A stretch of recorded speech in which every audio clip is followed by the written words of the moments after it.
Hey, everybody, it's Pastor Martin, and we are live. We had a few technical difficulties, but we are here now, and we have gotten started. And I'm just so happy to have you here with us tonight as we've got past the technical difficulties of what we were doing. And so we are live now, and I'm grateful to have you here. Tonight, we're going to be talking about when ministers deal in silence. So what I want you to do as you come in, I want you to share this tonight. If you are watching us on YouTube, subscribe to my channel, and also hit the little bell so whenever I come on, you'll know. And then here, if you're on Facebook, of course, I want you to share this with everyone you can tonight. Let's share it. Let's get the word out. Let's put the word out on tonight as we are getting started. If you see a little delay in anything, just hang with me. We had, of course, some difficulties tonight, but we have solved those, I think, and here we go. And we are on board, and we're ready to go, and we're rolling tonight as we talk about ministry. And so, again, if you're on YouTube, subscribe. And if you're here on Facebook, I need you to do that. Now, if you can hear me real good tonight, please let me know that you can hear me. I want to make sure that you can hear me tonight, and say hello to all of you. I'm going to be monitoring these things tonight as we go and as we're doing this tonight. Well, let's get right into this tonight. I don't want to hold you long. I'm delayed a little bit from what we were doing. And of course, again, I apologize for the technical difficulties. It is what happens when you're dealing with computers and other things. So tonight, let's talk ministry. Let's talk ministry, and let's talk about these things that a lot of people have been dealing with. Of course, those of you that have seen recently where the pastor that committed suicide on this past Saturday, I believe it was. If you've seen that, you experienced and saw those things that have happened. And so tonight we want to deal and talk about some things because I believe it's important for us to be able to share some things with you concerning that. So tonight we want to talk about when ministers suffer in silence. Many times people that are called into ministry and have been in ministry a while, some that are in ministry have things that they have to deal with. And I think a lot of times it is a conversation that we don't have. It's a conversation we don't like to have, but it is a conversation we must have if we're really going to deal with some things. It's a conversation we've got to have. And it's very important for us to have these conversations. It's very important for us to sit down and talk, to be able to share, to be able to talk to others. These are conversations that must be had in church, not after a tragedy, not after an incident, but we've got to have these conversations even before various things happen. These are conversations we've got to have. And a lot of times what happens to us in church, these conversations are had after the fact. They're not had when we need to really have them, and that's before we get to an incident or something happening. And so there are many that are in ministry. There are many that are in the ministry that are suffering in silence because they can't talk, or there's a fear about talking about certain things or whatever it may be. And so tonight, let's deal with just a few of those things. And I can tell that this is an important thing tonight because I can see all kind of crazy stuff going on technically with our things. And so I know it's something that it has to get out, and the enemy don't want it to get out, but I'm going to get it out tonight, and we're going to share it with you because I believe it's very important. One of the things I think that we really need to look at, and the first thing I want to deal with, the number one thing I want to deal with, and I'll hit some of the other things, is a lot of times we've got ministers and those that are suffering in silence because they have no one to confide in. They have no one to talk to.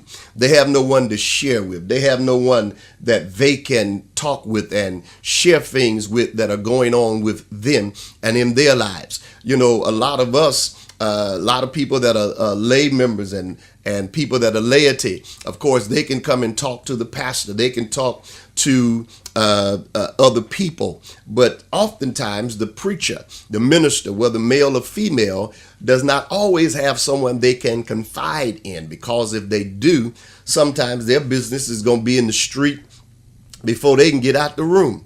And so, they're locked in, and they're suffering in silence. There's some things they want to share. There's some things they want to vent about and get it out, but they can't do it simply because they just feel that I don't have anyone I can really talk to about this. And how many of us have ever been in that place where you were suffering in silence because you didn't feel you had anyone you could talk to? You couldn't talk to people, or if you said something about it, people would see you differently. They would look at you different. They would act different towards you. And in many cases, a lot of times, you have even talked to people, and after you talk to them, they treated you a whole different way because of the things that you shared with them. And it caused many people to go into a shell. And so many people are suffering silently because they said, I'm not going to do that anymore. I'm not going to talk to anybody anymore. And so as a minister, a person that's preaching, that people have put up on a pedestal and put up on this high thing, sometimes silence is the only way they can deal with it, and they're suffering with it. And sometimes it's not good. Sometimes you have, again, nobody you can confide in. I remember a preacher friend of mine, one day we were talking, and I remember him saying to me, he said I want to talk to you about something. And I said, okay, talk to him about it. And what he said to me was this. He said, I want to say something to you, something that I'm going through, and I wanted to share with you first. I don't want you to hear it from anybody else. And he told me what was going on. And then he told me he was in the midst of getting a divorce. And he shared that with me. And once he shared it with me, I said, oh man, I'm praying for you, and prayed with him. And today we're still friends. We still talk. We still communicate. That did happen, and he moved on. She moved on. But I never treated him any differently because I understood something, that he confided in me for a reason, because he believed and he trusted that I was a friend, first of all. Then I was a person that was a minister with him, and he would not hear it again. And so those are the type of things that we have to understand that we're dealing with on today. And that is, you have to have people you can talk to, people you can confide in, because if you don't, you'll be suffering in silence. And God will give you people that you can talk to, people that you can share with, people that you can say things to that will hold things. And we've got to understand that. You got to understand that. And sometimes it's heavy to carry stuff when you don't have people that you can confide in, people you can talk to. And everything you share with people is not something that's sinful. Sometimes you just got some pressure, some weight on you. We've seen some people in the last couple of years that were ministers that had great churches and great names, but we've seen them in situations where they pass or they OD or things happen. But what if they would have had someone that they could have confided in and talked to, someone that would say to them, we're going to be with you, we're going to walk you through this, not only pray for you, but walk you through this and make you accountable. We're going to hold you accountable. What would have happened if those things would have took place? Today, that is one of the things that's missing among us that are ministers and preachers, that we don't hold each other accountable. It's easy for us to talk about each other. It's easy for us to get on social media and down another preacher, down another pastor, down another person that's in ministry. But how many, and once you've heard something, once you've heard a negative thing about somebody, how many have ever really gotten on the telephone to call somebody to find out, how are you? What's going on with you? Let's talk. Can I pray for you? Not many. We are quick to make tweets. We're quick to make posts. We're quick to do a whole lot of stuff, but to reach out to help those that are suffering in silence, but now we can see what's going on. Someone was going through something recently, and someone texted me and said, I need you when you go to this meeting. We were going to a convention. They said, when you go to this meeting, I need you to check on this individual. And I said, all right. They said that they don't even know that I'm asking you to do it, but please check on them. I need you to check on them to make sure they're all right, because they're feeling a certain kind of way. They don't even want to go to the meeting. And so I did that. I did that because I felt it was important. The Bible says that those of us that are in the church, that we are to restore such a one. Those of us that are spiritual, to restore such a one in the spirit of meekness, considering ourselves, lest we also be tempted. And a lot of times the key word in that is those that are spiritual. We've got to be spiritual. God has to give you what to do and how to deal with people, especially when they're dealing and suffering in silence. We've got to learn to be the healing for some people. Some people, God, his hand is on them, and they can do better. They can be better if they had someone that they knew that will be with them and to help them and to do the things that they need to do. So we've got to do a better job when we understand. We've got to be the person, the spiritual ear that someone can vent to, that they can talk to about things that they're encountering and going through in ministry, especially because we must understand to have no one to talk to have no one to share it with, and to feel that there's no way out of this but to take my life, or there's no way out of this but to just give all this up, to quit ministry and do everything. The church, those of us that are ministers, must do a better job. We've got to do a better job. We've got to stop attacking the body and attacking one another, especially if we have not, first of all, reached out to people to find out what's going on with them and then pray with them. Now, if you've done all that and they still doing crazy stuff, then that's them. God's going to deal with them. But you first got to reach out to them, because if we don't reach out, then what are they going to do? And so they've got to have someone they can confide in, someone that they can talk to. Another thing that's causing many of us and many people to suffer in silence is the church has become so competitive. Everything is about trying to keep up with the next person. And so a lot of things that we are bringing on ourselves and we have to suffer with it is because we're so busy trying to compete with everyone else. We're trying to keep up with the person down the street, the preacher down the street, the church down the street, the ministry around town, the ministry. And we're trying to keep up. If someone has a conference, we're trying to have the next best conference or the next biggest conference. We're trying to get more people than the last person had in their meeting. We're trying to do better in the revival than the last person did in their revival. We are just trying our best to do stuff. And we keep going through it and doing stuff, and we keep doing it and doing it and doing it. And it's so heavy with competition that we put ourselves under stress and strain because we're trying our best to keep up with people and do things to do these things with people. So the competition, we've got to get from the competition mode. We've got to stop competing with people. Stop competing with people. You're always going to have that thing. If you're trying to keep up, there's a pressure, there's a weight that comes on you when you're trying to keep up. And so we're suffering in silence because we don't have someone that can talk to us and tell us, just be yourself. Do what God told you to do and stop worrying about everybody else. Stop trying to do it like everyone else. Stop trying to be like everyone else. Stop trying to do the things that everyone else is doing. Just be yourself. So we've got to do that. Those are things that we've got to do. That competition we've got to get rid of that. So many of us, we're trying to see who can do the best, who can preach the best, who can do the next best thing.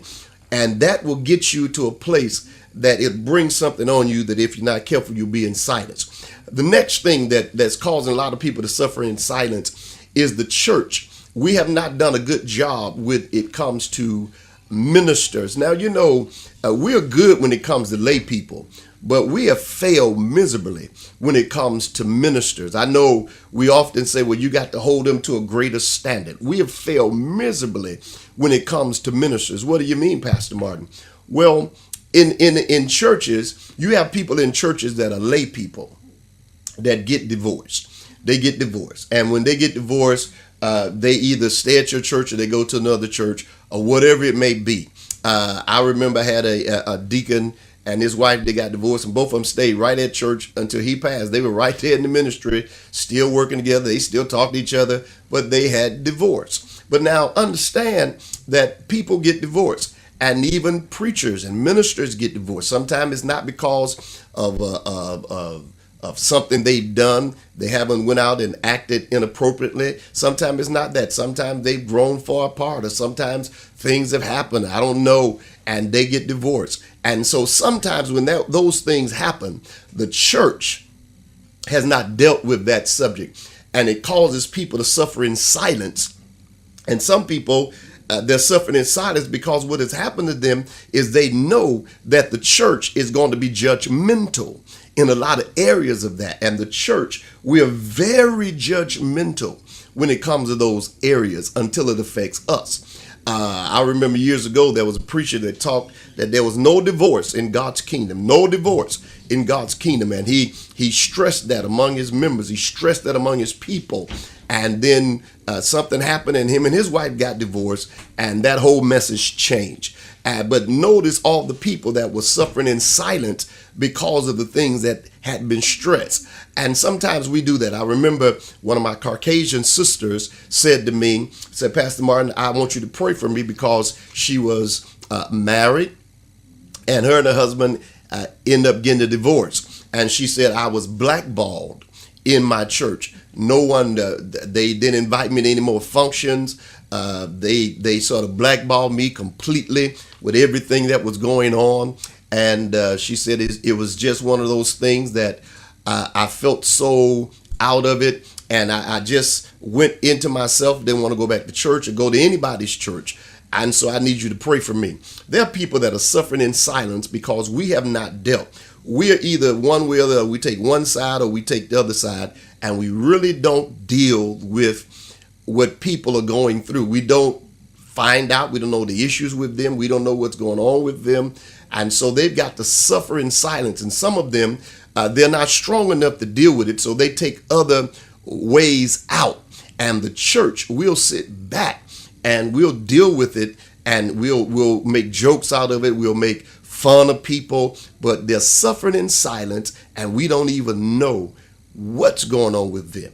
And we've got to do a better job when it comes down to that. I remember a preacher that him and his wife divorced, and a lot of his preacher friends sort of disconnected themselves from him and everything. And so eventually, I believe the stress of it all and the silent suffering of it, he sort of withdrew himself from things and places and going to events, and he was still preaching, but he sort of withdrew himself, and eventually I believe the stress was too much for him. And so we've got to understand people are suffering, and we've got to stop just being so this is it, that's it, and we don't deal with people.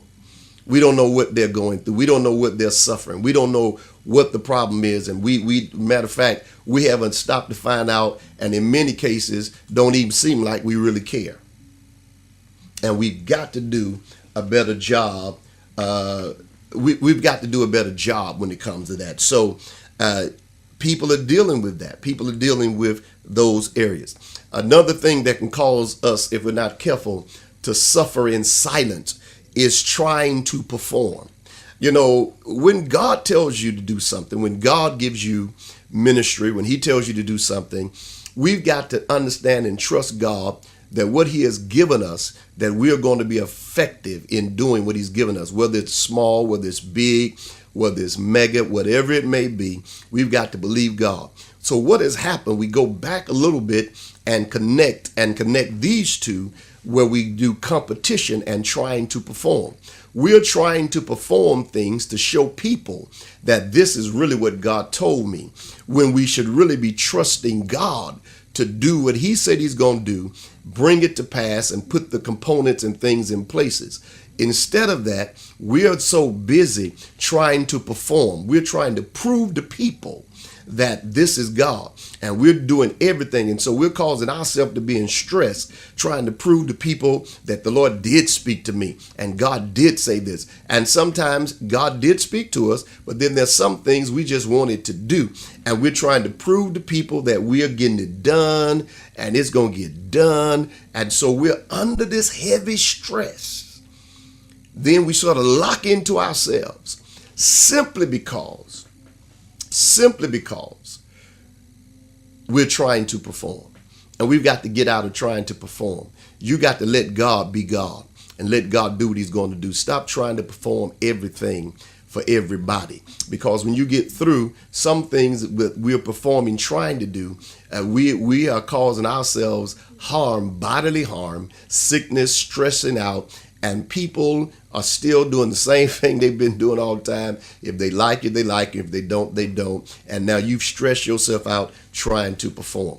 Get out of trying to do things just to make people and to try to make people feel good about what you're doing. Stop stressing yourself out. Do you hear me? Stop trying to perform.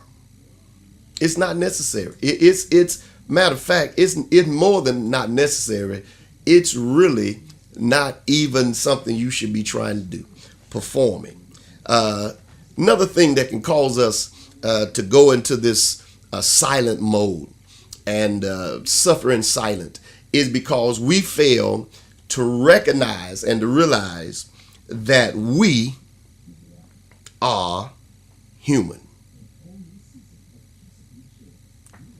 We fail to realize that we are human. We are not super. I know we sort of believe that we got the cape on, we got the S on our chest. I know we sort of believe that we are, you believe y'all Wonder Woman and all that stuff, but let me help you out. We are, listen at me very carefully, we are human. Don't suffer in silence. You're human.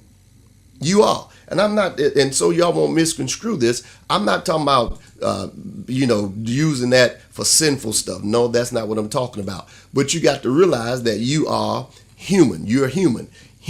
So things happen. You feel certain ways. You don't always feel like you're on the mountain. You don't always feel like I'm going to jump up and I'm running. No, you don't always feel that way. And so sometimes we're suffering in silence because we're trying our best to fit some mold and try to impress people that we always feel a certain way. We always feel like I'm going to get up and I'm going to do it. Listen, there are days, if you be honest as a minister, I'm going to say something, I know y'all ain't going to like this, but if you be honest, there's some days as a minister, you don't feel like going to church. You don't feel like preaching. You don't feel like none of that. No, you don't. And somebody said, well, I feel, no, listen, are you better than Jeremiah? Are you better than even Jesus, that when he was going ready to go through suffering, he said, Lord, if you can remove this bitter cup from me, please do it. But then he concluded by saying, not my will, but thy will be done. Understand, all of us are human. We are human. There's some days you don't feel like it. So stop suffering in silence. Start telling yourself, I'm having a human day today. I'm having a human day. I'm not going to suffer in silence. I'm having a human day. I need to get out this house. I need to go somewhere, go stand by some water or do something, because I'm having a human day and I need to get away and not only pray, but I just need to get away from the stress of it all. Because a lot of times we're trying our best to wear that S, to be supermen and super all of this, and we fail to realize that we are human. You don't have to suffer in silence. We are human. We bleed, we hurt, we have emotions. Even when it comes to church, you have emotions. There are days when things just don't go like you want them to in church. People show up, they don't show up. You had a building fund. You thought people were going to give. Some people gave, some people didn't. You're human. So you feel certain kind of ways. That's why we need to understand. We need to be able to talk to someone. Somebody, sometime, need to be able to say something to you to talk some sense into your head, my head, and everybody else. I never forget once something had happened, and I was about to make a decision that was for his ministry wise that was crazy. I think I was at a meeting, and I started feeling some kind of way, and I was getting ready to just leave the meeting. I was catch me an early flight and leave. And I never forget, I was just talking and sharing. I said, I'm leaving. And someone said to me, they said, really? I said, yeah. And I told them why. They said, don't do that. That'll be the craziest thing you can do. And I didn't leave. I didn't leave. I stayed.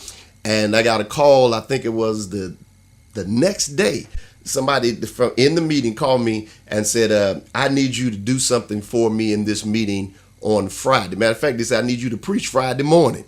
And I was prepared if I had to, but they said, we need you to preach. Now, what if I would have left and they would have been looking for me?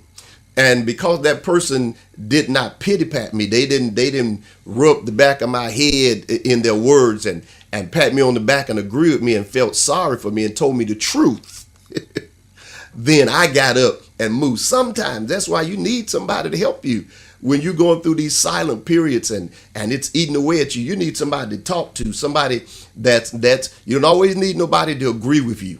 You don't always need nobody to just agree with everything you say and what you know. Sometimes you need people to say, really? That's what you're getting ready to do? I thought you were better than that. That's what you were getting ready to do? I thought you had it more together than that. Sometimes that's what you need. Sometimes you need that because sometimes you have to have that. And it's important that we get those things. We must find a way to deal what is on the inside of us, because the longer we don't deal with it, sometimes the bigger it becomes. Silence, that thing being silent on the inside, sometimes it grows and it can grow. It's like a thing that if you don't deal with it, either through prayer, through the word, or through counseling, if you don't deal with some things, then they grow, and eventually they grow and they may take over you, or they may become bigger than you are, and you can't deal with them the way you need to deal with them. So you've got to say to yourself, I've got to deal with this. I've got to find a way to deal with it. You know, it's like a person that's angry. You can let anger build up in you in a silent way so long that when it gets out, it can be dangerous. When it comes out, you can kill somebody. When it comes out, you can hurt somebody. Why? Because you've been dealing with it in silence so long. Sometimes you got to get things out. Some things you've got to deal with it. Sometimes you may have to go again to counseling where, people talk to you. And sometimes it don't always have to be the church counseling. Sometimes you may have to go where you're getting counseling from somebody that's what they're trained to do. Now, I know people don't want to hear this, but I'm telling you, sometimes you need to sit down and talk to somebody. Oh, yeah, sometimes you need to talk to somebody. Sometimes, and I'm rushing on here, sometimes you have to take time off from church and always trying to make it happen. Sometimes this is why some of our problems come in when we're dealing in silence, because we don't take time off. Sometimes you got to take time from church to make and take time from trying to make things happen. You got to take some time off, and you've got to get some time to yourself where you're not always trying to make things happen, make things come together, because it's a lot of pressure, and it'll get you. I never forget once that we were trying to purchase this church, and we had the financing and the stuff that we were trying to do. We were there to purchase this church, and what happened was, as we were trying to purchase the church, we had moved in the church and left our old building, and we were in the building and we were working on the finances. And you know how finances are. People, they were saying the finances are coming through, and we were working, and eventually, we ended up moving back to our old church because the person that was selling the church, we had got approved, but they wanted the person to take a second, and they didn't want to take a second. And so we moved back to our church. And I have to tell you, doing that, we was there about 8 months, and that 8 month period was so stressful. And I would go and sit on the front steps of my house. I would go to the church and just sit in the office and sit there and say, Lord, now what are we doing? What are you doing? And thank God that I was able to be able to share and talk with my family, my wife, and others. And so that was something that helped me out, because I understood something, that if you don't have somebody to talk to, someone you can vent with, and you're suffering in silence, you're going to have a problem. And that thing could have taken me out. And during that time, then also went to the doctor, and they were saying, well, you got you're borderline diabetic, and you got to do this. And I never had nothing like that. And so all of that was happening. And so what was going on with me is, I said, I got to take a step back from this. The greatest thing that could have happened was for us to go back to our old building, because soon as that we went back, the economy went upside down. And I was saying, God, you were looking out for me and I didn't even know it. You were watching out for me and I didn't even know it. Sometimes God is looking out for us and we don't even know he's watching out for us. We don't even know that the Lord is dealing and looking out for us while we're doing things. And so sometimes you got to take a step back from church. I didn't say leave church. I said take a step back. Just take a day or two. Take a step back and stop trying to always make it happen. You're not going to be able to make everything happen. Some things God's going to have to do. And if he don't do it, it won't be done. So you got to take a step back sometimes from those things, because you can be suffering in silence. And sometimes you need to talk to people that have done this. Sometimes you need to talk to people that maybe have built churches, or people that have doing things that you do.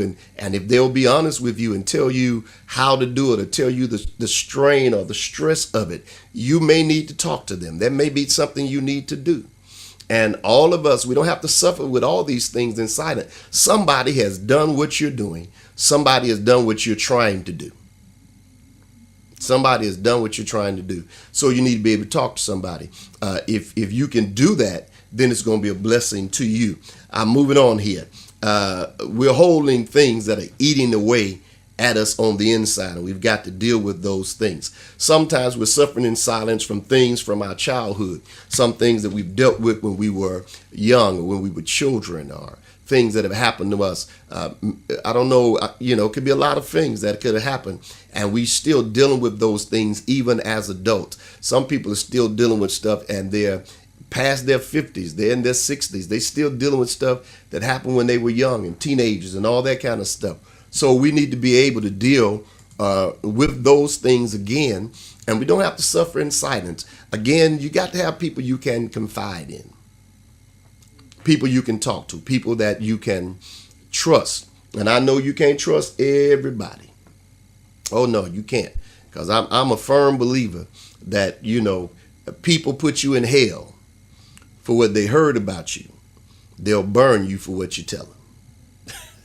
But you got to still find somebody you can have confidence in to share some things with. Some things you're hurting. And again, everything is not sinful, what I'm talking about. I'm just talking about some stuff that you're dealing with, and you've got to have somebody to talk to.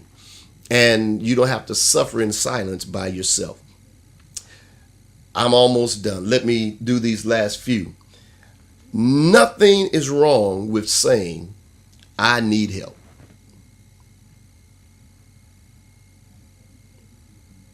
Nothing is wrong with saying, I need help. Say that again. Nothing is wrong with saying, I need some help. Nothing is wrong with that. Nothing is wrong with saying, I need help. Nothing at all.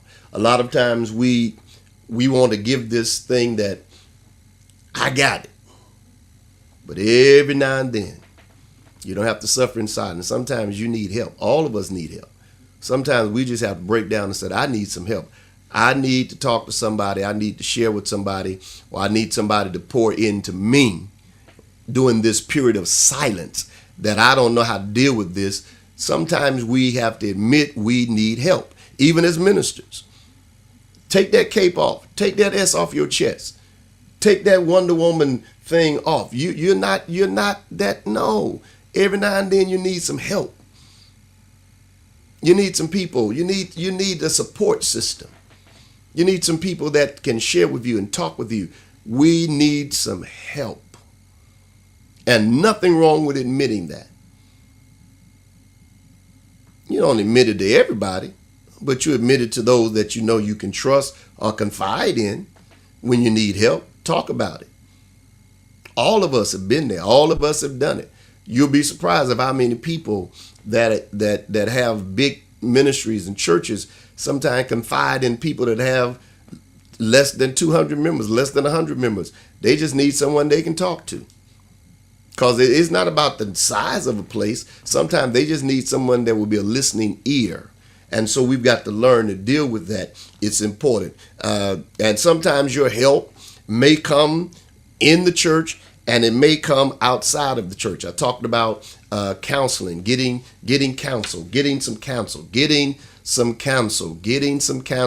Sometimes that's a bad word in church. No one wants to be counseled. No one wants to sit down and admit I need to talk to somebody. No one needs to admit that. But when you understand that prayer is good, but prayer is not the only answer to what you need to deal with. When you think about it, now watch this. Prayer is not the only answer. Sometimes we need counseling. We need to get some counseling. In Proverbs 11 and 14, he says, where no counsel is, the people fall. Where no counsel is, the people fall. But in the multitude of counselors, there is safety. Sometimes if we talk to people, if we sit down and really get a support system as ministers, and I'm saying this, we get that support system, some things I believe won't happen, or some things we may delay or even prevent from happening if we had a support system. Sometimes you don't have that support system. Sometimes instead of people supporting you, that's when you really need people and you're dealing in the silent period of your life, people walk out and leave you, and sometimes you thought that they were friends, and then you find out they're not friends, and these things are hurting. These things are not good, and so we've got to do a better job. Matter of fact, he went on in Proverbs 15 and 22. He said, without counsel, purposes are disappointed. When you don't have counsel, purposes are disappointed. But he says, if you get counsel in the multitude of counsel, then you can be established. So this is what we've got to get to understand, that we don't have to suffer in silence. And when I look at the broad thing of pastors that are committing suicide, that's just one thing. But many are just quitting the ministry altogether. I've seen people that have closed up their church, said, I can't do it anymore. I've seen people walk away from the ministry. And I'm not talking about ministries with 10 members. I'm talking about ministries with thousands of people. They walked away and say, I quit. I can't do this anymore. They are done. They said, I'm done with the whole thing. Why? Because they're suffering in silence. Sometimes people sitting in their office suffering. Sometimes people, oh my God, right, they have to take a ride because they're suffering in silence. No one, if they call somebody, can they talk to them? If you text them, would they screenshot it and tell the world about it? Or if you told them, would they be on the phone 2 minutes after you got off and told everybody your business? Sometimes you're suffering in silence. This is why these things are going on with us as ministers, because we don't have anybody to talk to. We need a support system. We need people to hold us accountable. We need people that would say, I'm with you, bro. I'm with you, sister. I'm with you, but I'm not going to let you go out like that. Yeah, that's what we need. We need people to say, yeah, listen, you mean too much to the body of Christ. You mean too much to me. You mean too much to everybody for me to let you go out like that. And I promise you that I'm not going to let you go out like that. Are you listening at me tonight? I'm not going to let you go out like that. So what I'm going to do is I'm going to be here to be your support and your support system. Listen, I'm done. Let me get this last one. Here's another reason we suffer in silence. Because we And people will not let us be human. We've got to stop letting people put on us the title of Superman, Wonder Woman. We've got to stop letting people make us think that nothing bothers us. We got to stop letting people even think that. We got to let people know, look, I have emotions like you. I hurt like you do. I cry like you do. Oh, I go through things like you do. And I'm human. Because if you don't believe it, you get sick. You have to go to the doctor. Don't let people, I don't never go to no doctor. Oh, listen. Sometimes you have to go to the doctor. Sometimes they tell you stuff. Sometimes even as a minister or a missionary, whoever, you even have to take some medication. People have to know. You have to let yourself be human. And stop letting people make you feel that you are supernatural. That you just divine. And that, listen, people. Come on. We're preachers. I know. We're ministers. I know. But we've got some days that we got to understand. We can't let people make us feel that we on that mountain all the time, because you're not on that mountain all the time. Don't mean they got to see it, but you got to tell yourself, I am not, I can't do it. I'm not Superman. I'm not Superwoman. I got some stuff I got to deal with. Somebody listening to me tonight, or somebody that's going to listen later, you're dealing with some stuff right now that if you could just get it off of you, it would be a weight off of you. If you could get it off of you, you would feel better. If you could get it off of you, you probably would add, who knows, another 5, 10, 15 years to your life. If you can just get it off of you. You probably even look better. Because some of the stuff that we're suffering in silence is making us look older. Is slowing us down. No enthusiasm, no energy, no joy.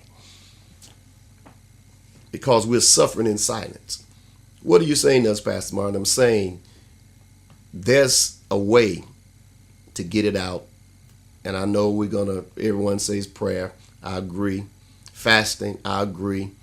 But because we're human, you want to be able to talk to someone, share with somebody, and let somebody pray with you. No one will want to be locked in a dark room for a whole year. No light, no sound, just locked in the room.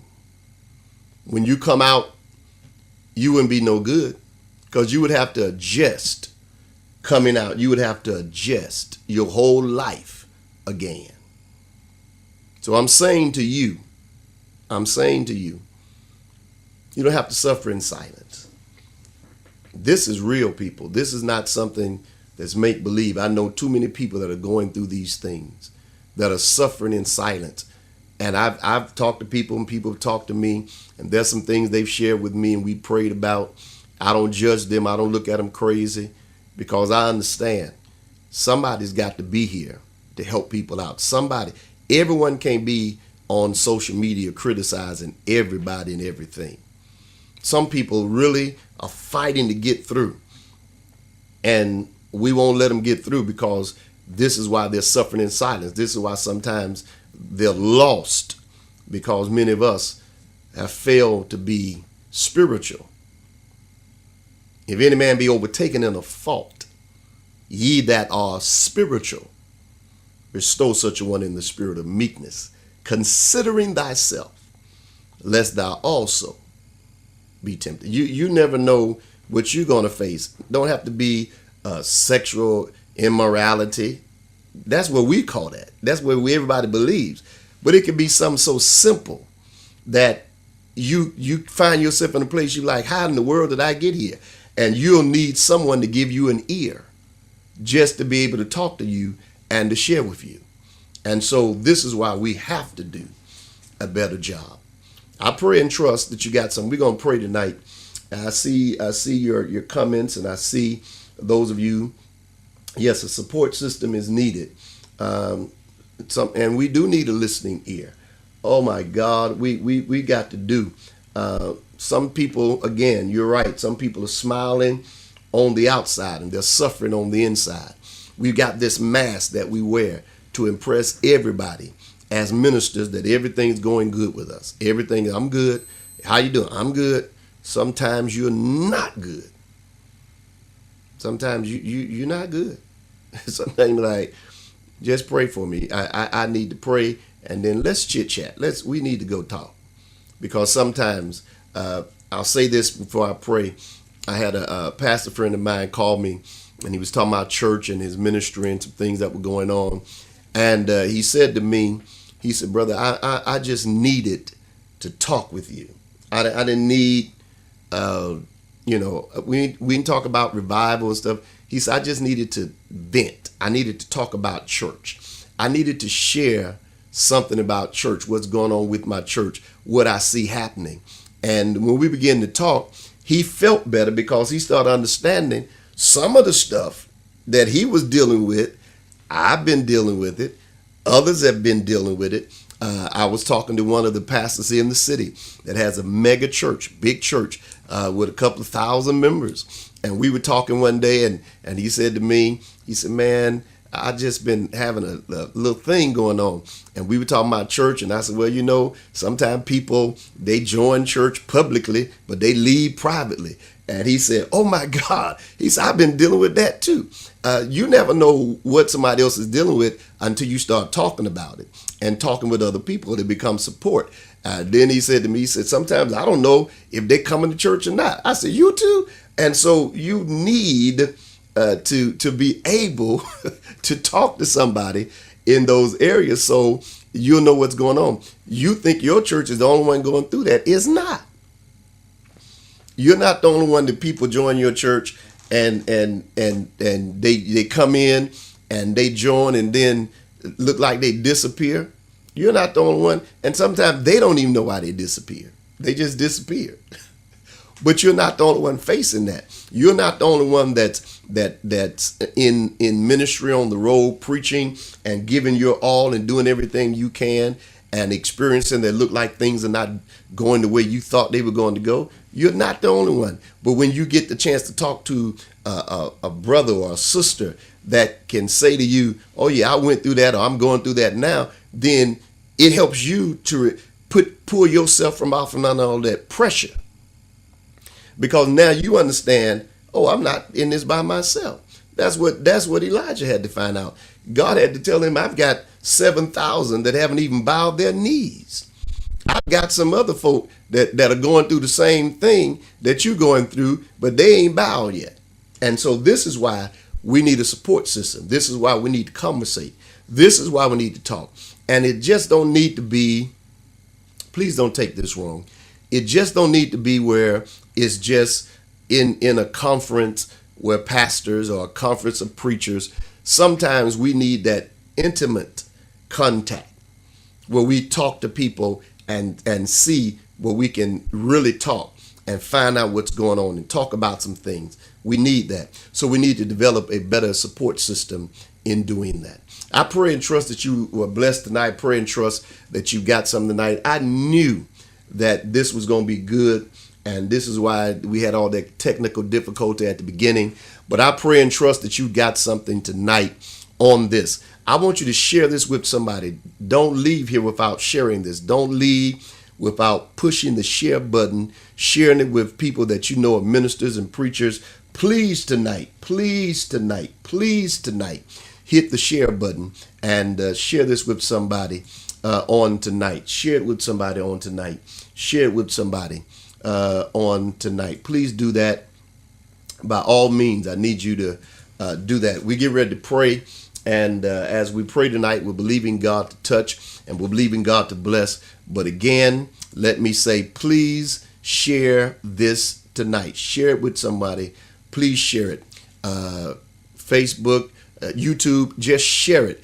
Last week we talked about financial things and y'all shared it, and people have been contacting me. So please share this tonight. we're going to help somebody. Somebody's going to bounce out of where they are. Somebody's going to come back. Somebody's going to come back stronger than they've ever been before, because tonight we're going to be sharing and we're going to be the support system, and we're going to hold people accountable. Father, we thank you and we praise you tonight for every person that's watching, every person that will watch. I pray tonight that you would touch. I pray tonight that the hand of God would touch us tonight. God, there's so many in ministry that are suffering in silence. God, they feel they have no one to talk to, no one to confide in. Many of them, God, things that are just going on, whether it's in their personal lives, whether it's in their marriage, whether it's in their finance, whether it's in their bodies, whatever it may be, God, you know. And I pray tonight, God, that you would bring us together, God, that we can minister to one another, talk to one another, be the ear, be the support system, be the one that holds up the hand of another brother or sister in ministry and cause them to know that they've got favor and God is blessed and the blessing of God, and they don't have to do this alone. God, those that are feeling fatigued, those that are feeling like quitting the work of the Lord and the ministry, God, tonight let this be their boots. Let this be the fire that is reunited under them. Let this be the fire that's God causes them to get up and move on. In the name of Jesus, let this be that conversation. Let this be that dialogue that causes them to say, I'm going to press on further. Let this be the time, God, that they get up, God, and they press on and make it, that they do your purpose, your will, God, that they would do those things that you called them to do. God, pull us away from competition, pull us away from competing, pull us away, God, from trying to keep up and to perform. Just, God, we ask you to do this. Help us not to perform at all. Just help us to be anointed. Anoint us for the task. Anoint us for what you've called us to do. Anoint us for the journey. God, because if you anoint us, it makes it easy. If you anoint us, God, we'll be able to do those things you want us to do. And so I pray tonight that you would touch us. I pray tonight, God, that you would lay your hands on us. Oh, God, I thank you. And it's in the name of Jesus that we pray this. It's in the name of Jesus that it's already done. God, I feel someone's got running again. I feel someone's going to be able to do it again. Somebody is going to have a fresh word in their mouth. Somebody, God, is coming from that place of silence, and they're going to be able to move on. Thank you for healing them. Thank you for touching them. Thank you for their deliverance now. We give you praise, honor, and glory for it in Jesus' name. Thank God. Amen. Well, I pray tonight again that you have been blessed. I pray that God has touched you, and I've got to get out of here. But I want you. I want to hear from you. I want you to contact me, especially if this has been a blessing to you. I want you to contact me. I'm going to put my information on as soon as it go off. I'm going to leave it up for a few minutes. Email me. If you've been blessed tonight, email me. If you've been blessed on any of these things we do on Monday night or we do on Wednesday nights. Every Wednesday, we're talking ministry at 9. Every Monday, we're doing Monday check-in. And so I want to hear from you. Matter of fact, if you're near your computer, make a comment here or email me. Email me. I'm going to put my email address on at the end. Let me hear from you tonight. Let me know what a blessing this has been to you. If you're watching on YouTube, please do the same. I want to hear from you. I want to correspond with you, or go to my website, dlmartin.org. I want you to go there, and when you go there, you can leave your email address so I can correspond with you, or you can get a text message alert from me when we're going to be back on and doing these things. So God bless you tonight. I thank you so much for joining me. May God bless you, and all God's best be yours. I want you to get this information. My information is here on the screen. You see it. Please, by all means, get that information. Get in contact with me again. I thank you again so much for joining me tonight. It has been a blessing to be able to share with you on tonight, and I thank God certainly for you. So again, the information is on the screen. Don't forget, contact me. Let me hear from you. thank you so much for being with me tonight on this Wednesday night in Let's Talk Ministry. May God bless you, and may all God's best be yours.